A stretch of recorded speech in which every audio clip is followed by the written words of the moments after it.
Hey everyone, welcome to the Breakthrough Hiring Show. I'm your host, James Mackey. Got my co-host here today, Elijah. What's up, man? How are you? Doing well, doing well. Awesome. And we also have Julian, the founder and CEO of Talin, on the show today. What's going on, Julian? How are you?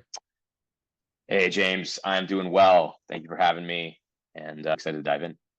Yeah, for sure. Let's do this. So, I guess before we jump into all the technical stuff and what you're doing in AI in hiring, I would love to just get a sense for who you are as a person. Are you calling us or joining us today from Toronto, or where are you right now? Yep, based in Toronto right now, out of the DMZ, our incubator that we're a part of here is one of the larger incubators in Canada. And yeah, born and raised here in Toronto, and yeah, been in a downtown core basically most of my life now. Oh, that's awesome.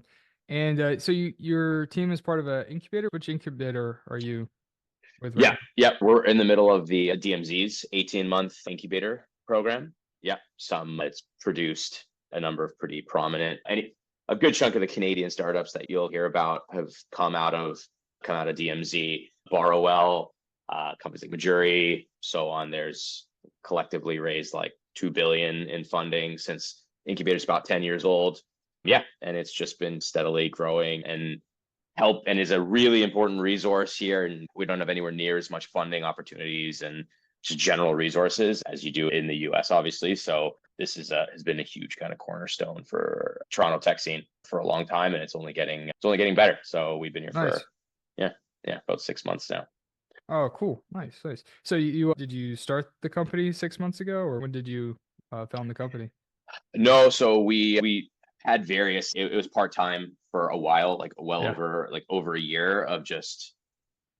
Actually, let's go to the very beginning because that sort of leads into that. But my background, interestingly enough, is not in recruiting, which I so far has been actually a bit of an advantage, I think, and it brings a different lens to thinking about some of the problems in recruiting. But my background is in growth. So I was a growth marketer, user acquisition, demand gen guy in venture backed B2B SaaS. Most of my career was there. And I got to the point where I was consulting independently, doing fractional head of growth work for a few different YC companies. And that was where I essentially get, as many kind of do from what I learned in the industry, got pulled into recruiting, where I had these clients of mine who essentially said, hey, we need help building out our marketing teams, our sales teams, and so on. And they actually asked me to help with some of their recruiting functions internally. And I started doing that, and then just ended up spinning off an arm of my consultancy as just being a recruiting arm that specialized in growth hires, just taking my niche and leveraging that in that way. And that's where I start to get to understand the industry, get to know other recruiters, other recruiting firms, tech stacks, workflows, and obviously like the problems that exist in the industry. And I'm like an outsider. I'm already like pretty established in my career, and I have a craft, which is obviously not recruiting, right? That I'm an expert at. And that's when like my jaw just hits the floor when I see what the tech stacks look like for recruiters compared to the tech stacks that I'm used to. And now growth is known for getting the newest, shiniest toys, right? The most complex automation, just a lot of tools that you need to be a good like growth marketer. Like most people in most other industries just simply wouldn't know how to operate it. It's Yeah. like everyone drives a car and you drive like a forklift, and someone getting into a forklift for the same time, like trying to operate it. And then this like problem surfaces in recruiting that I say is everything is completely manual compared to my workflows that I built that were heavily automated in a lot of ways. And so that's when that light bulb goes off. We just start tinkering with prototypes, looking at different parts of the recruiting workflow. What's the lowest hanging fruit? Where do you spend the most time doing manual, tedious work? And that was the inception for Talin. And we built some really early prototypes that did some really simple automations, and we were able to sell it. And they weren't really good. So that was like they were bad early Yeah. on. It was, Oh, you start, you know what right? I mean? Exactly, as most kind of V1s or prototypes are, and they should be, right? They And should because actually. you're testing and you're iterating, and but then we were still able to sell them. And that to me was the market pull or the validation that I needed to say, hey, there's something here. And I think the recruiting market is bigger than I think people realize. Based on like our research, you got like 200,000 agencies globally that are less than 50 employees. It's a pretty massive market, and then not a lot of companies build specifically for agencies. A lot of them build for just recruiting use case in general. And the ones that do build specifically for agencies, we didn't think their tech was all that impressive. So those were all the ingredients.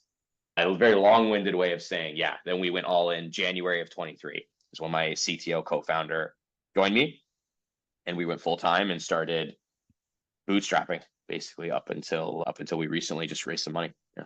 Oh, that's awesome, man. Was your CTO doing the hands-on engineering at first or still? Or Yeah, how did you? we had like third-party contractors before that when I was like part-time, just basically paid folks like build out that V1, which obviously comes with its own set of challenges. And then we quickly realized we need a serious CTO. And that's where I found, so Trevor is my CTO. He was engineer number 4 at Lupio, which is a pretty prominent like Canadian startup. They grew to 500 employees. He grew that team to 80 engineers, really top tier guy. So I was really excited and lucky to bring him on. And he's rebuilt the whole thing. And then a lot more on top of that since then over the last year and 3 quarters. Yes. Yeah. Oh, that's awesome. That's awesome. I'm looking at the Talin website right now, and the main thing I'm seeing here is spend less time on your ATS and spend more time on people. And you're talking about like task automation. So is this a tool that's heavily integrated with the different applicant tracking systems within staffing and recruiting? Or I'd be curious to get a better sense for the workflow and how your product potentially integrates or just works alongside an applicant tracking system. Yeah, absolutely. So yes, we integrate with most of the major ATSs that you'll find in recruiting agencies, especially Prelate, Recruiter Flow, Recruit CRM, Bullhorn, like all of them, right? We didn't want to build an ATS. There's a lot of ATSs. The vast majority of ATSs are basically systems of record. The apps that exist in those ATSs above and beyond what they do are unfortunately not that great. That's most CRMs. Like it took HubSpot a long time to become more than like just a system of record. Like it's a really hard thing to do to build a system of record business, CRM business, ATS business, whatever, and then build really good apps over top. That's why my thesis is they're not going to be good all-in-ones. They simply won't, because we focus on all of the functions outside of that, essentially in 2 areas. There's only 2 things we really care about. One is growing your recruitment business, sales automation, and candidate automation, engagement, data enrichment, outreach, etc. And today, and in the future, this might change, it's all very focused on a very outbound perspective, right? The classic hunting with a spearfish, as opposed, we don't do a lot of job posting integrations. I think job postings as a whole have their place. You talk to any recruiting business, they're built on the backbone of kind of outreach, right? And building out their own network that obviously has a ton of value, just of having their own set of database of people they know that trust their firm and so on. So it's really outbound technology that is all of the different pieces you need, whether that's multi-channel outreach, data enrichment. We have the best personal email coverage of any company. It's better than ZoomInfo's personal email coverage. We spent like the last year and a half building that out. And then now we're starting to really incorporate a lot of the AI functions to take that level of automation and make that outbound as effective as humanly possible and take it beyond the status quo. Yeah. Got it. Okay. So it's multi-channel outreach for sales and candidates dialed into staffing agencies sub 50 employees. Is that? Bingo. Yeah. Okay. You got it. Cool. Got it. And you're currently incorporating AI. I'd be curious about, it doesn't even necessarily have to be like what you're currently doing, but I guess there's a few ways to dial into this question. You could talk about how you're currently implementing it. You could talk about customer conversations, right? What do they want? What's the feedback they're giving you based on what you have or what you're thinking about building? And then like in the future, where you see your product going and implementing AI. Yeah, of course. No, great question. So I'll talk to you about, we had this major release last week, actually. So very recently. And this specific problem, and it's interesting because there's a bunch of interesting use cases. And so right now, everyone is trying to figure out how do we prioritize them? What's the most impactful, et cetera. So one that we did just because it felt like really low hanging fruit and it impacts a problem that we've been really vocal about since we basically started our company was copywriting, specifically in our messaging, in that outreach messaging to both candidates and then on the sales side as well. Let's be honest, a lot of recruiters are not good copywriters. It's not by any fault of their own. as a recruiter, you have to juggle a lot of different hats. You're wearing more hats, I'd argue, as a recruiter than you are as like a salesperson, because especially an agency recruiter, right? You're juggling your sales process, getting new clients, then you have to actually service those clients. And you think of all the different workflows and processes that are in that, you're doing a lot of different things. So naturally, like there's no copywriting training for recruiters typically. I'm seeing a lot more of it now because it's incredibly important, but you don't see a ton of it. So you see that's like problem A. And then problem B we saw is we just met a lot of recruiters that were personalizing their messaging that's going out to candidates on a very one-by-one basis. It takes a ton of time. And as we're obviously power users internally of AI ourselves with not just ChatGPT, but we're using all of the main LLMs to understand like where they sit in the stack and where they kind of excel. We started to see an opportunity to have that, to build over top of those LLMs and train them to personalize candidate outreach. We're not the only ones doing this. A bunch of companies are trying this. But again, you look at like our background in growth and we're pretty strong copywriters internally. We have an edge there, in my opinion, because we know what we do candidate campaigns. Like we still do our own recruiting. We do recruiting for clients too on the services side. We try to dog food our own product as much as we humanly can. And we do outreach campaigns that get 60% reply rates from candidates.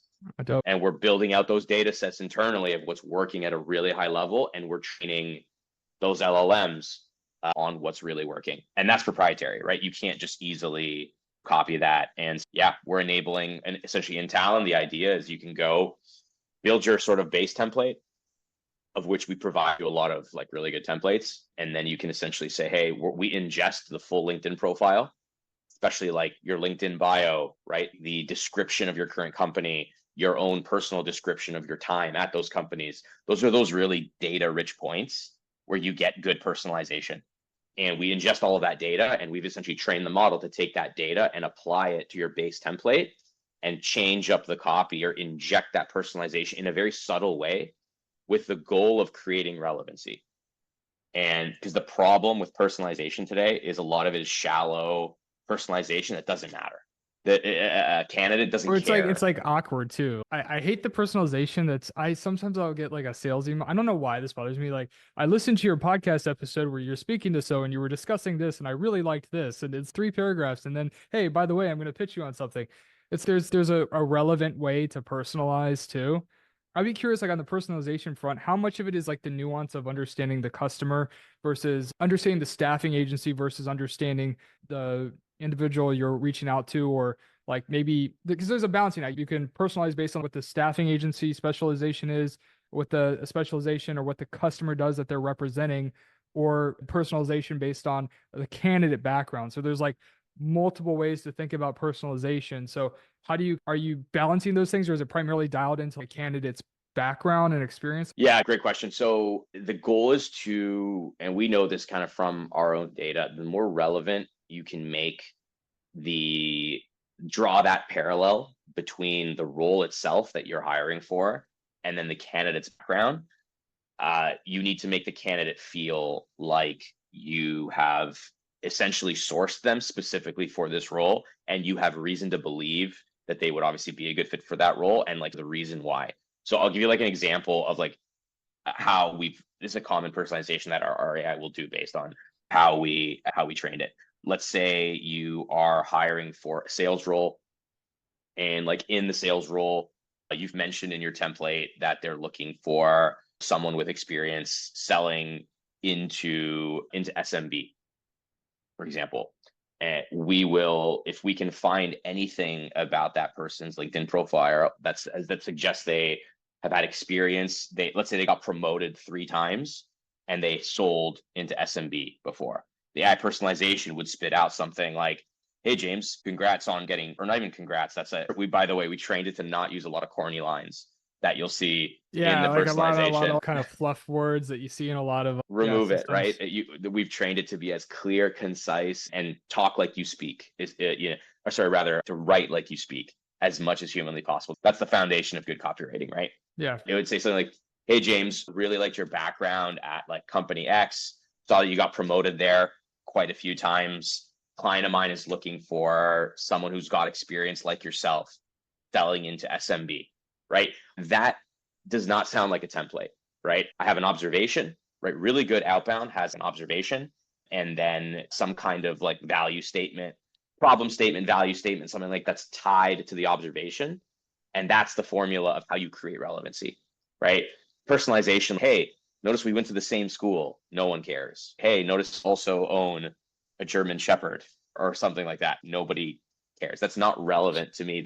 You're just mentioning facts, right? So and it's really hard to do, to create relevancy at scale for like 100 candidates that I have in a campaign that's going to go out, and being able to do that all at once. And we obviously have like error rates. Like we're not hitting it 100% of the time. Nobody's hitting it 100% of the time. So now we have to build into the UX a very smart way for the user to approve the messages, so they could say, hey, I like these set of messages. These ones, Kate, discard these and just use the original template. So these are all these kind of small problems and nuances that have to go into building this feature that are very specific to obviously to the recruiting use case. Yeah.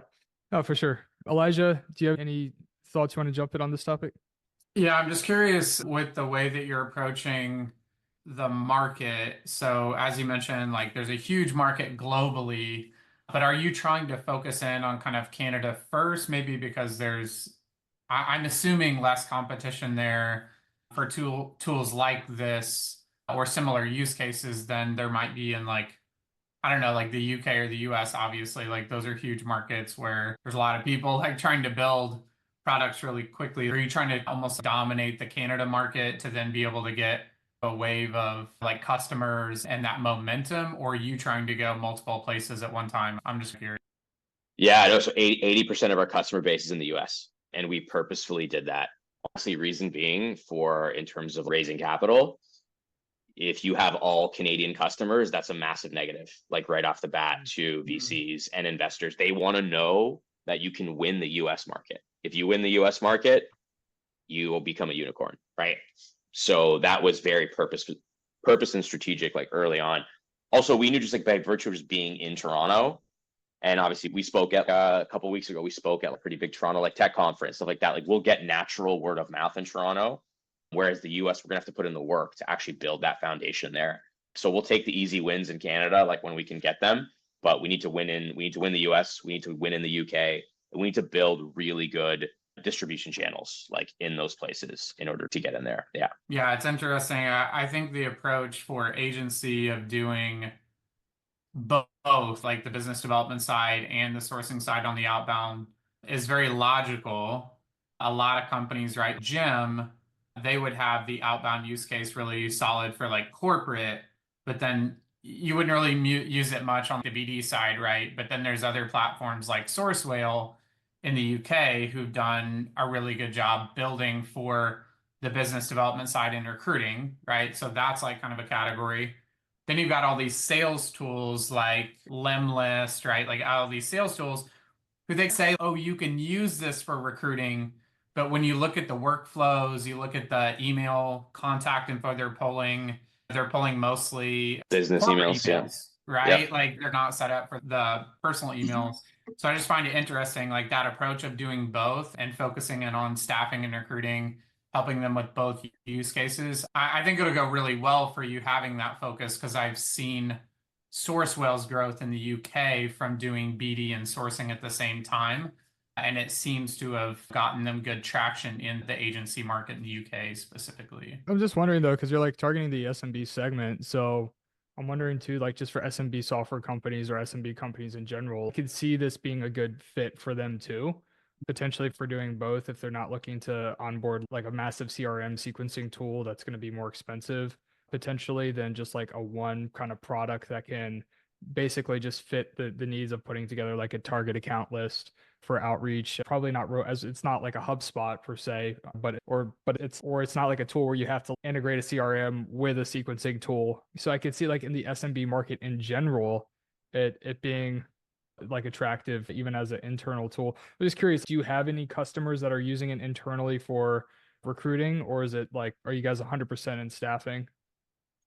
Yeah, it's funny. We've actually naturally, we've had a few like internal recruiters just hear about us and sign up. Yeah, we decided not to target internal recruiting because I do feel like that market is like very saturated with some like very well-funded companies. I think that honestly, the one that I'm hearing that I think is going to probably dominate seems like Ashby that's the one that I'm hearing has the most robust workflows. I think they're gonna, I don't know, probably it sounds to me like based on some of the functionality I've seen, it's seeming like looking better than Gem in some ways. Hard to tell, but like point being is that knew that these problems existed, right? In that are very unique to agencies, and agencies have their own unique workflow that is totally different from an internal recruiter's standpoint. And there wasn't enough people like working on that problem, and the market was huge. And we just said, hey, again, if we win a fraction of that, where this is going to be a very successful kind of company. And not only that, we feel like we can, based on what we're seeing from competition and the pace at which they move, I'm pretty confident we can dominate this market. So we wanted to try and go be big fish in a small pond. Yeah. Oh yeah, and as you say, like staffing isn't necessarily a small pond either. It's like it's a massive addressable market, and it's also in a sense like niche, which is cool. Like you can be highly targeted in your product development and your go-to-market strategy, and also have a massive Exactly. addressable market, which is like a really cool kind of combination of things. And I'd say, Elijah, I don't know if this is spot on, but probably half of the founder CEOs we've had on for this series have at least a pretty large customer segment of staffing, which I don't know what, I guess I just hadn't really thought about it, but the more I think about it, it makes a lot of sense. Remember we had a Priora on the show and CEO, sorry, I'm just blanking on his name. Let me get it real fast. It was James, wasn't it? Was it? Or Aaron. Maybe it was Aaron. Aaron. There you Yeah. go. Aaron. Yeah, so he really smart guy. And a Priora, their folks dialed in on a lot of staffing companies. It's like an AI voice agent. So people like apply inbound, and then their AI voice agent actually immediately calls the candidate to do the screening. It's pretty cool. And they raised like, how much did they raise? I think they raised like a couple million or something like that. So it's just interesting. They're getting a lot of traction in staffing and recruiting. And the way that they explained it was, it made a lot of sense. Staffing and recruiting agencies have a lot of high volume, right? So just from a volume perspective, they need a lot more support. And it makes sense. That's why a lot of these products too are addressing top of funnel. It's higher volume. Staffing and recruiting is higher volume. Essentially, if a staffing and recruiting company is in business, they're hiring. They're always hiring. So it's like consistency too. Exactly. And then he was talking about like margins, like as services companies, like traditionally, a lot of staffing companies actually have like pretty crappy margins. And even at scale, like when you see enterprise companies, like they still don't really have great margins a lot of the Yep. time. So there's that emphasis or like desire and need to find ways to like cut costs, bring costs down. So it's like a combination of like high volume, lower margin business that kind of is ripe for automation and AI solutions for in terms of the products that we're seeing coming out. So it's pretty cool. And like those investments, like ideally a firm is looking at something like Talin, like they should be able to wrap their head around it as an ROI positive investment. Like our primary pitch, like when I'm on demos with customers and stuff like that, is I go, hey, listen, if you're a good fit, if you look at this and you think that I can get you 8 to 10 hours back in your week. Yeah. If you don't think that, don't sign up with us. You'll churn in 3 months. And the calculation I do, then I go, how many hires or how many hours does it take you? Let's assume that you have the business. And if you don't, by the way, Talin can help you get that business. But let's assume that you do and that you have the ability to take on more pipe. Like how many hours does it take one of your recruiters to make a placement, right? Depends on the industry. They might say, yeah, about 50 hours of labor and we'll be able to like make a placement. What's the value on that? Yeah, that's probably in the net. It's about 35K in revenue, right? For this type of hire that we do quite a bit. Okay, great. Extrapolate that out. I'm going to give each of your recruiters back 300 hours a year in manual labor. That's 6 additional hires like per recruiter across the board.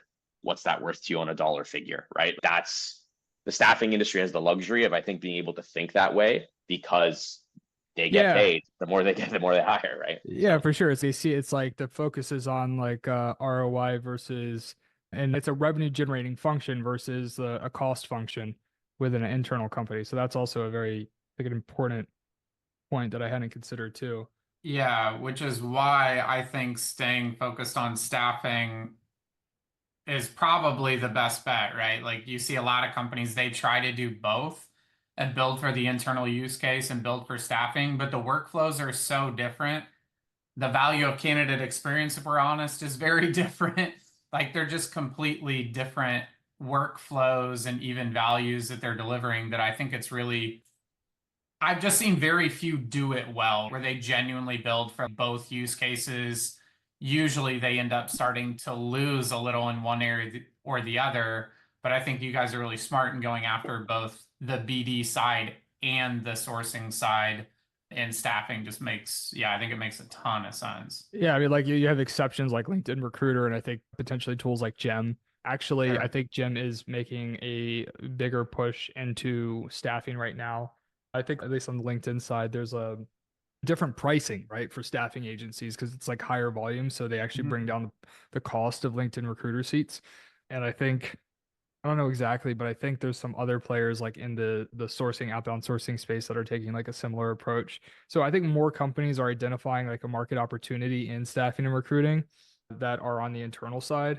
Again, I think this is like a newer motion for Gem, but yeah, it's interesting to see that evolution. I think you're right though, like dialing in on staffing and recruiting. There's already so much business to be won in that space. Like you really don't need unless it's like it's just as easy to sign up customers. Obviously the technology could work for in-house, like in terms of the outbound sourcing cadences, like that's valuable to anyone. But just from a go-to-market perspective too, it just adding like that kind of clarity and specialization, I'm sure that gives you a lift too, just saying, hey, we specifically build for Mhm. SMB staffing recruiting, right? Yeah, exactly. And on the BD side, we get into some really like interesting use cases that can then lend themselves to build highly targeted, highly segmented, and very personalized like outbound campaigns, right? Like you look Yeah. at like job change data. Like we have a client we're working with where they know that the certain type of role, when it changes about 3 to 4 months into that person starting their role, they're probably rejigging their team. And so we're able to automate like that sequence in this really timely way, which is, by the way, this is the outbound that works today, right? Taking a template, blasting it to 5,000 people doesn't work anymore, but Yeah. using that formula of taking intent data in the form of a trigger, right? Something happens that is, whether it's a LinkedIn post or a job, whatever, we can take those use cases that are very unique to agencies, build those data pipelines right into our product, and that then creates these really successful outbound campaigns. And we got clients for the first time, they see a 5 to 10% reply rate on a BD campaign, which is novel to them, right? That's unheard of for them. So and again, we'll get back to this theme of, if you to do that as an agency, you need someone on the team who's an outbound expert. And you do not find a whole lot of outbound experts in recruiting agencies unless they purposefully go find one. And there's not a lot of outbound experts in general on the market as a whole. So it's like, how do we productize that expertise so that they can plug in and essentially go from a 3 out of 10 outbound motion to an 8 out of 10 outbound motion with virtually no additional acumen needed to make that happen. I think the sub 50 makes a lot of sense too, right? Because sometimes larger firms start to specialize more and then the recruiters aren't like doing 360, like they're not doing their BD and outbound for their own roles. And then it's not that the value goes down, but then if someone's just doing BD for staffing, say they're at a 150 person firm, they may be saying, do I want Talin or do I want, For yeah, example. Apollo or like whatever, like you're in a different category. But for the 360 ones, they're thinking, I don't want two different tools. Like that's a waste of time. It's a waste of money. It's a waste of time. And for them, this can be right, like that tool, that's their one tool where they can say, let's say they're doing Mondays and Tuesdays, they're doing some BD. I'm sure it doesn't work that way, but if it's that clean for them, Mondays and Tuesdays BD, and then 3 days of sourcing, they just check their campaign. Yeah, I think that one tool approach for the 360 recruiters is, yeah, spot on. We know that for a fact. They hate having more tools, right? We know they're bound to LinkedIn Recruiter. which by the way is a whole other interesting discussion. If we may have that in a bit, the data discussion, because I have a interesting thesis on why LinkedIn Recruiter is probably not going anywhere. But besides that, like they're bound to that. They're bound to some kind of system of record, ATS or CRM, or we see people with both who literally are doing like Bullhorn and HubSpot at the same time, to then stack 2, 3, 4 tools on top of that to have BD and candidate functions for outbound or whatever. Is I do not want to be doing that. So spot on. A quick question about like product roadmap. Do you see yourself going more in a CRM direction where it's like there's talent engagement for passive talent or people that are already in your ATS that you're trying to like target in the future? Is there any kind of like organization behind that? What are your thoughts on just like the evolution of the product from that perspective? Yeah, for sure. I think it'll be a lot easier to stay differentiated and beat competitors if we go the other way. Whereas if we focus more and go more and more top of funnel, we focus on the intent data. We bring in, right now we're built over top of like Recruiter, like Sales Nav, bringing in GitHub, Indeed, going like truly like multi data source. So any type of recruiting firm, does not matter who they are, can use us, that intent data. Just making, at the end of the day, like if you look at what do recruiting firms need to excel at to grow their business, it's I got to get clients and I got to place candidates. So as long as we stay we are always on the cutting edge of those. And I think obviously you're seeing the tech that's coming out today, and obviously every 6 months we get another LLM that's like a magnitude better than the previous LLM. I don't know if you guys have played with O1 at all on ChatGPT, but for math and coding, it's like mind boggling. When did that one come out? The preview came out like a month ago. Okay. And I think they rolled out API used to like tier 5 users, but it'll eventually become like it. I'm sure within the next 1 to 2 months, it'll probably replace 4.0 as like their premium, like expensive model. But point being, like as soon as you go down the path of system of record, we're now just building table stakes functions that other people have. And the play is for Talin to become more of an all-in-one, which there's value of all-in-one. And the thing that's maybe working against us is, to Elijah's point, like SMB, they like all-in-ones. But if we do a really good job of unlocking like novel functionality that takes the sourcing process and takes it from 10 hours a week to 2, we're talking about like a magnitude. We're talking about changing their workflow in a pretty dramatic way versus having them just cut another tool out of their tech stack. To me, the former is where the huge like value unlock is going forward. There aren't a ton of all-in-ones on the staffing side for firms of that size, other than maybe like Loxo, right? But they've stuffed so many things into their all-in-one that it's really confusing from like a pricing perspective. And I've wanted to use it a few times, and I've heard a few other people using it, but it's felt like, do people like them? Like highly like, I wonder how they've been around for a while. I'll give them this, because we've talked to Loxo. They've done a good job of go to market, because it's the most common ATS that we integrate with, and the ones that we see. Yeah, we see it the most, I would say, of like right now. So they did a good job of go to market. When we first started about 2 years ago, it was just plain disdain for them. No, like I would honestly say out of like our first 20 integrations, maybe one person said they actually liked them. They had adoption problems, and it was convoluted, and it was basically a system of record. I saw some key hires they made. They hired a couple of interesting people that I knew in the industry who I knew were legit. And I think I'm hearing like less of that kind of disdain on them. I think they're moving in a positive direction. But that said, I think the product is probably overly complex. It's confusing, to your point on like pricing. We win a lot of contract. We're month to month. We're PLG month to month. You can hop in and start a free trial on Talin in 5 minutes. And Loxo is still on like annual contracts, which I know is great for cash flow. But again, you're sub 50 recruiting, do not like them. And that's why our sales cycle is 3 weeks, 2 to 3 weeks from meeting to them just putting in their credit card, and the billing's completely automated, right, with Stripe. So yeah, Loxo's it's an interesting one. And again, I think if they're a direct competitor of ours at this point, but we also integrate with them. So in some ways, yes, in some ways, no. But I know for a fact that if we're focused on the use cases we're focused on, Loxo will just not be able to keep up like building Yeah. those things. And they're one of the only ones, though, Julian.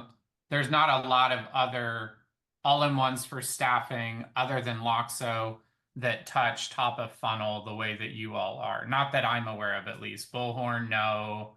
Avature, no. Salesforce, no. People are using Salesforce for that. Yeah, no, yeah, exactly. You're right. You could make the argument that Bullhorn uses its like marketplace to try to be more of an all-in-one, but I think a lot of the apps in their marketplace are ghost apps. Like I know a bunch of apps that do outbound like in their marketplace that I've never.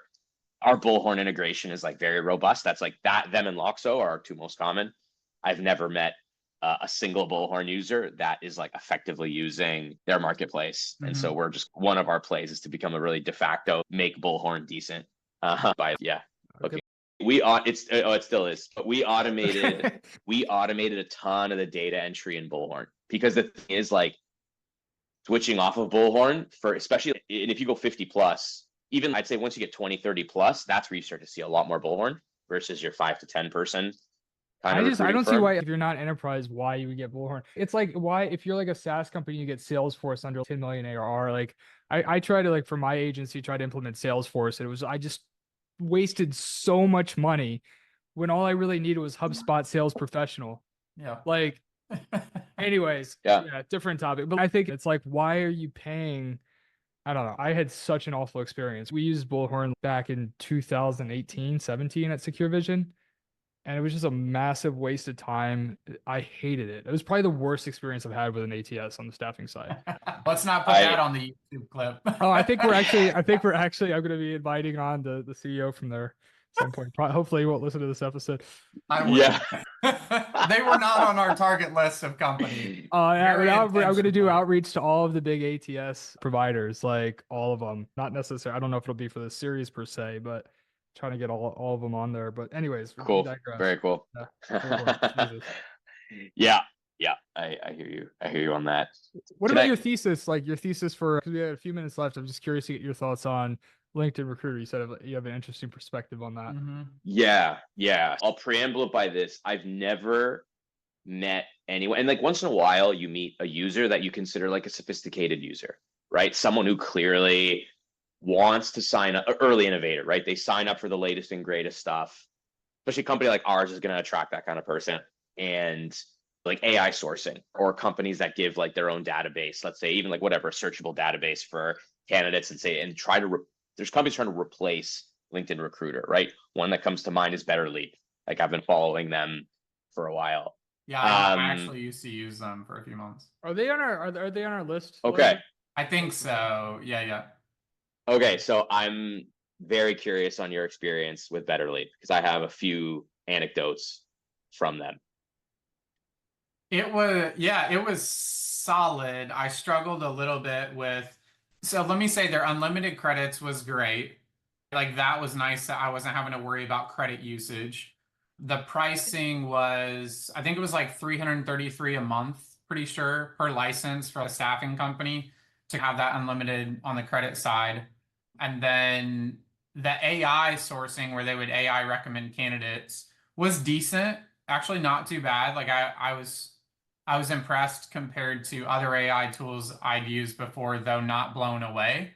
It did the job for what I needed. It was just sequencing. I didn't keep it. I used it for one contract with a customer. Actually, James, the one that we worked on together.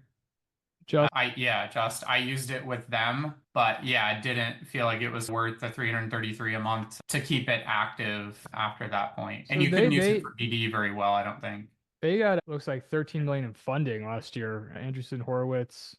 Unless I'm looking at the same one, let me just drop this in the chat real fast. That's a good brand. Their brand, right? Their branding's good. I don't know, Julian. You've seen their website. It's a solid looking brand for sure. Is this the right website? The one I dropped in the Zoom chat?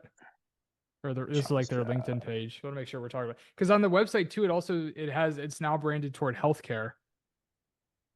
Really? They may have discover new opportunities. That's a different logo too. Oh, did they rebrand and move out of? Yeah, is that company for? Nurse. Wow. Oh, they pivoted. Wow, they pivoted to healthcare. That's their second pivot, because I talked to one of their early on people a few months ago, and I think he had helped them pivot from some marketplace for recruiters into what it was previously, and now they're niching in on healthcare.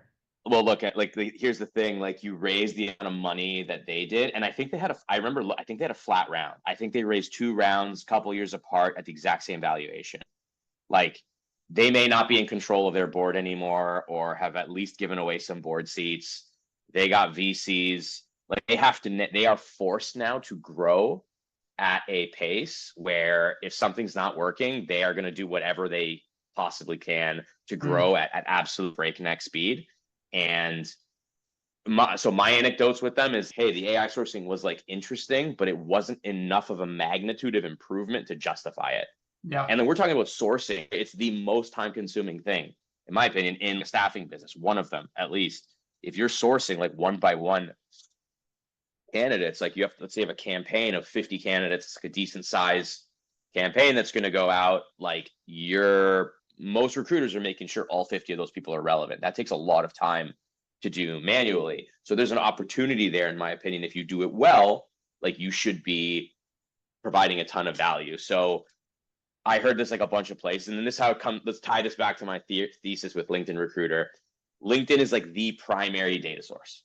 Only 85% of all LinkedIn profiles are actually scrapable via like open web, right? So indexed on Google, meaning they're scrapable. Any external database is missing 15% of the entire talent pool on LinkedIn. There is nothing they can do to get that talent pool. Absolutely nothing. LinkedIn will never sell it to you. You cannot get it unless you illegally scrape.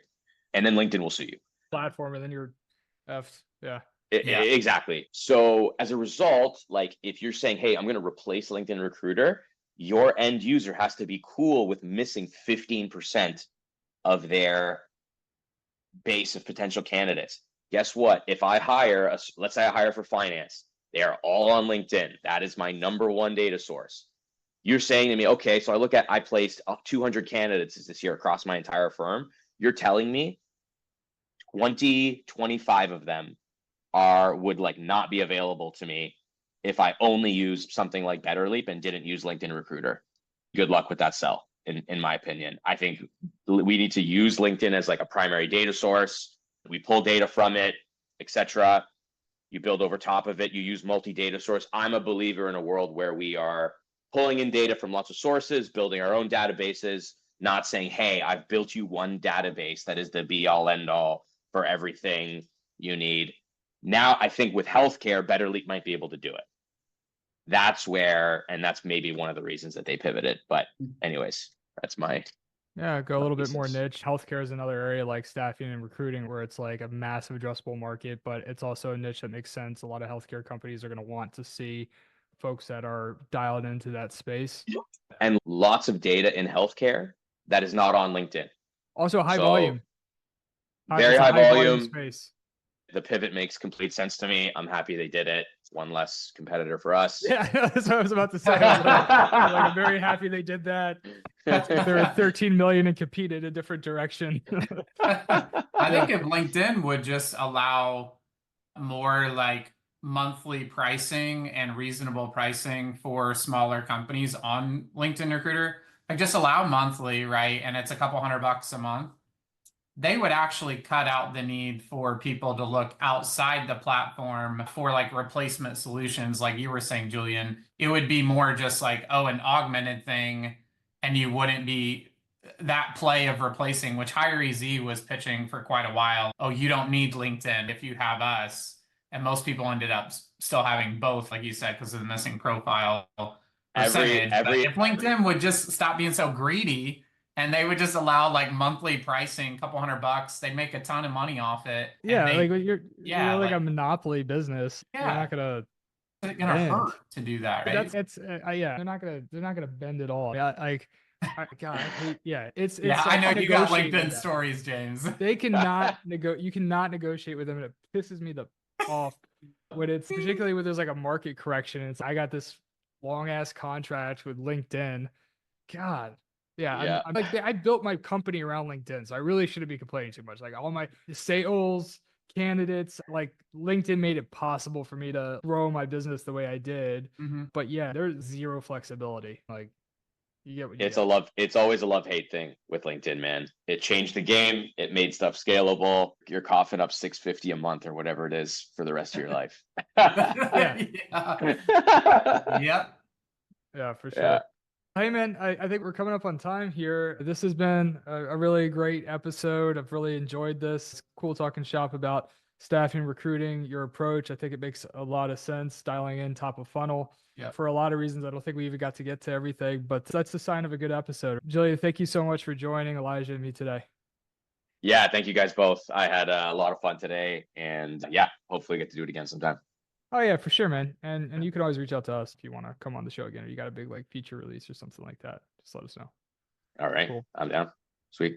Cool. Well, everybody else tuning in, thank you for joining us. We got a lot of great episodes on AI for hiring that we've already published. So make sure to check out episodes with CEOs of Greenhouse, Gym, Workable, Bright Hire, Pillar, a lot of other companies. So we're going to give you a good mix of large established players, early stage startups, and everything in between, so that you get a solid pulse on how different companies are thinking about solving issues in talent acquisition with new LLM technology and whatnot. Be sure to continue to tune in. Thank you for joining us today. Take care.